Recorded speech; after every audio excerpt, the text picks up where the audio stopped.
Hello budgeteers, let's check out a super budget $10 Esper mana base to get you started on that new commander deck that you're playing in black, blue, and white.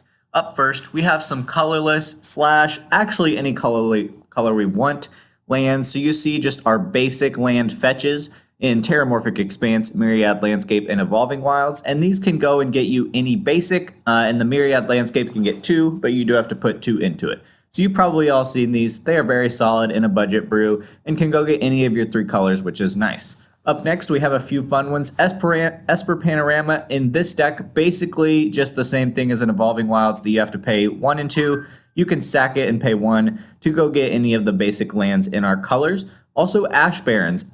This is a card I think you can put even in very good mana bases that I think can stick around for a long time.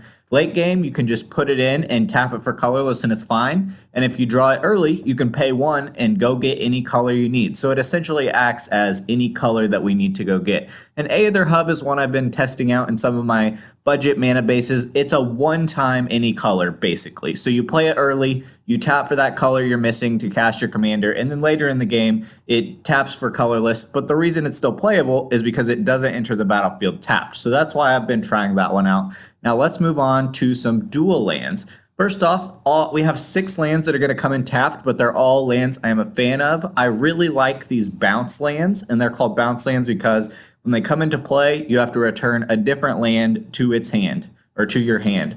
Now, one little thing you can do is that you can actually tap a land, float the mana, and then bounce it so you don't actually lose that land for the turn. And then these come in, and they actually tap for 2 mana. So yes, you have to return a land, but then these tap for 2, so they don't slow you down, other than the fact that they enter tapped. And they have a lot of utility. For example, if you bounce a land like a Bajuka Bog that comes in, or there's a lot of good utility in these, and I really like them. And if one of these is in your opening hand, you can keep a 2-land hand, because that's actually 3 mana on 2 lands, which I think is a pretty good deal, and I actually like these a lot. Next, just to round out our colors a little better, we threw in the 3 guild gates for this. So being Orzhov, Azorius, and Dimir, these are just super basic tap lands. These could be replaced with any of the tap lands, the gain lands, the scry lands, whatever you want, just to give us a little bit more of sources for each color. So you see those 3. Now that is it for those multicolored lands, and then I would run 8 of each basic, and this could be adjusted based on where your curve is at. If you have a lot of black in your early game, I would shift a little towards black.